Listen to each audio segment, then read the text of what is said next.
The Big Dog Postgame Show is brought to you by Viener X Consulting. We make your company work. And by Rick Jacklich, the big dog himself, at the Jacklich Law Group. This is the Big Dog Postgame Show as the band plays the alma mater behind us, Maryland 88, USC 71, and Maryland took advantage of two quick starts at the beginning of the game, beginning of the second half to really make an impact. I'm Wayne Viener, that's James Gist. This is the Big Dog Postgame Show. Bruce is away from the camera this evening. James, what did you make of that spectacular start? I'll take the second half. The way they came out, they started with a burst of energy. Took a little bit of time for USC to get grounded, and they kind of got the game to be even playing field. But Maryland, they saw where they could continue to keep pushing the steam and making threes to Leslie and Rice. The game that they played tonight, Reese really played a strong game tonight to stay consistent. And it just shows what Maryland's really capable of. It's tough to play against a team like USC. They didn't have a real clear way that they were going to attack, and kind of rejected like that. Right. Maryland used some shock and awe, and then down the stretch, when USC started to get back in the game, Jacoby Gillespie made the shots that negated that USC run. I want to talk bigs. I know Rodney Rice had a great game. Gillespie, everybody, all the starters scoring double figures again. They only get 2 points from the bench. But the bigs, in their own way, both in their own way, showed up tonight. We'll start with Juju. You were really impressed during the game. One thing about Juju that's really, I want to say the last 4 or 5 games has really impressed me about him. It's just at the beginning of the season, you weren't really sure what was going to play out with Reese, how he was going to finish. He's always been a strong, presence in the paint, but you just weren't sure what he was going to do really great for us this season. In these last 4 or 5 games, you're seeing him have way more composure when he catches the ball. He's finishing in the paint. He's finishing off the block, getting to a go-to move with his left hand. He's shooting the free throw a lot better. And so that, along with his rebounding ability and the ability to defend, is just being concrete for the Maryland offense in general. Well, now he's taking the hit in the post. He's holding on to the ball. He's finishing the play. It took a little while. I don't know, 3+ years, a little while, but he's got it now. It looks good. And it's time to go to March and hopefully get to the first weekend in April. When you look at Derek Queen, there certainly are times when he heads into the same physical situation, the ball comes popping out, which you don't want to see. But when he gets his pace down, he's remarkable. He's unstoppable. I've always said it, his ability to keep his composure, and stay patient and just play with the way he changes his pace, like you said. The way he can change his pace to go from fast to slow.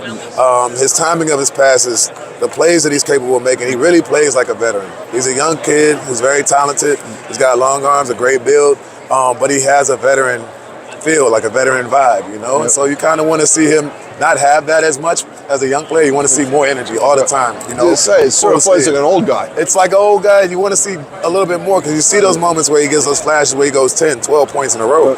Great plays in a row where he's creating for the team.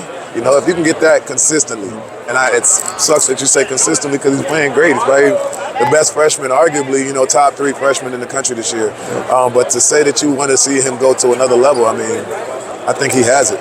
He does. And the part that might still be to come down the line is being able to pull up at the 3-point line and hit that shot. If you have to play him on the 3-point line, which you don't right now, that's the shot you want him to take.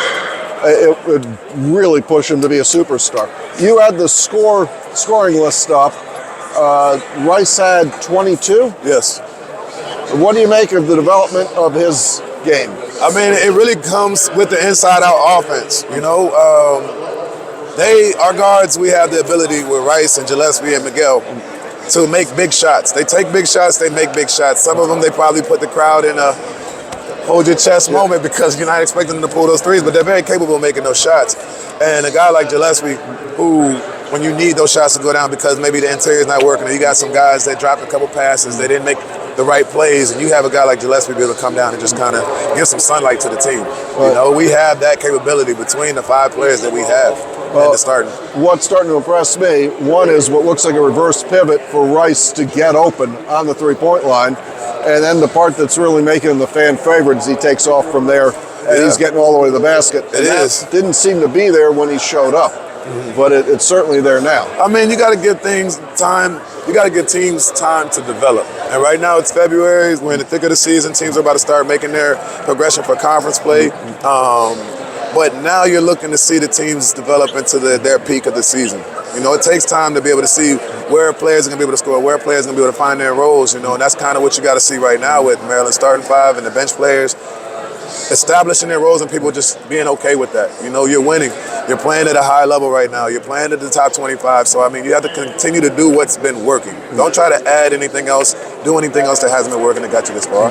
You know, but for the people that are playing in their roles and contributing to these wins right now, stay consistent with that.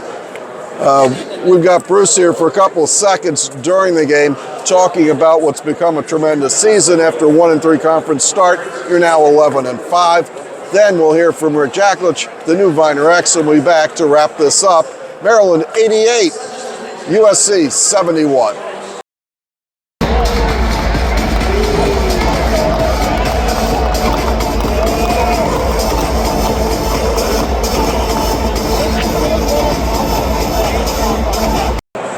Bruce, as Queen steps to the line, this has been a hell of a season. Take us through what you saw when Maryland was 1-3 to where they are now at 10-5. Well, listen, Wayne, you can see with the confidence they have defensively and the way they distribute the ball, boy, it feels good to be back. Although my arm's in a sling, I feel like I'm back. And they are playing at a real high level.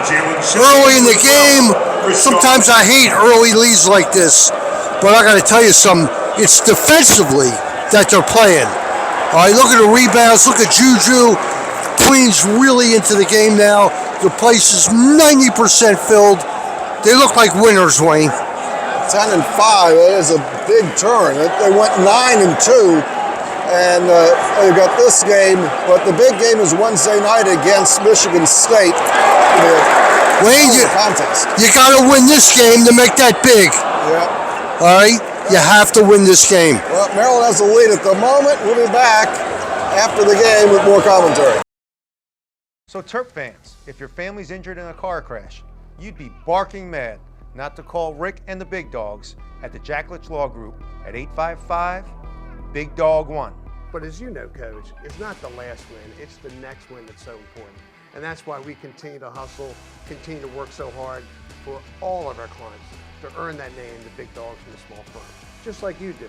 You get your guys hustling all the time. That's why we love you, Rick. And most of all, Go Terps!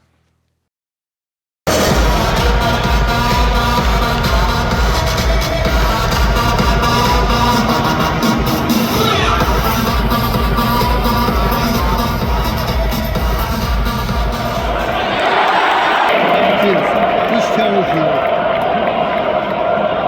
that Geronimo can play, and the other guy is.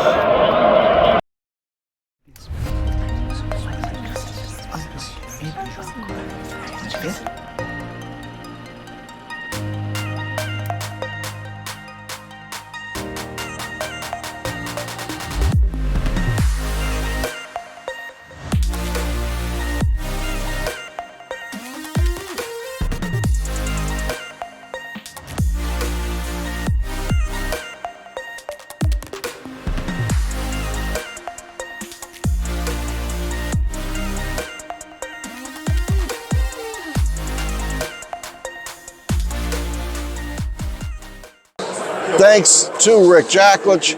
Thanks to Viener X. It was great to hear from Bruce. Hopefully he will be in the building more often as the season wraps up. We have Michigan State on Wednesday. One thing that Bruce was surprised that you said during the game is you don't need anybody else, because he keeps saying you only got so many minutes from the bench, you only got 2 points from the bench. Right. Why doesn't that matter? I don't necessarily want to say you don't need anybody else. You know, everybody on the team is a huge part in contributing to the success of the team. But when you look at it, Maryland's starting five is the ones that are maintaining the most of the offensive firepower. You're not getting too much from the bench. Not to say that you're not needed, but if you're getting 80 to 85 points a game from 5 players, and you can get open shots knocked down. You can get defensive plays. You can get rebounds, steals, and things like this from your role players and the players that aren't contributing to those 80, 85. Anything else is a plus. It's a bonus. So you want to continue building and playing through your five, understanding that the players on the bench have to be ready. You got to stay ready. You got to be able to make those plays. Having a game where Gapare maybe go for 10 points, that's a bonus. Oh, yeah. Geronimo giving you 10 rebounds and 8 points, that's a bonus. You'll take that. It's not that they're not going to play, but you have your offensive firepower. You see where your scores are going to come from, and the team is starting to adjust to that. It's getting to be a great season in College Park. So we're off for about a week. You have Michigan State next Wednesday at a wonderful time to try and get to College Park, 6:30. But it's going to be a big game. I'm seeing tickets online for sale, 300 and up. I expect it to actually be one of those games that you really want to be here, where it's so loud that it knocks the autofocus camera off. It can't focus because the building's shaking. You got Tom Izzo and the Spartans pulling up. That's always a big game. It's always a big game. Yeah, it should be fantastic. Any last comments here? I'm just looking forward to Maryland to just keep this pushing. They're really doing a good job right now. I think this is win number 4 in a row. Going into this weekend, we'll see if we move up any in the top 25 ranking. But at the same time, we're doing an amazing job right now. Keep it going. Terp Nation. We've won 21 of the last 27, 21-6 on the year. Gosh, it's almost over. You get to this point, and you go, there's 2 home games left. Michigan State and then Northwestern, and then we're on to the tournament. Yeah. For Bruce Posner, Rick Jacklich, Mason, all away from the camera tonight. That's James Gist. I'm Wayne Viener. Thanks for watching. 88-71, Maryland takes it.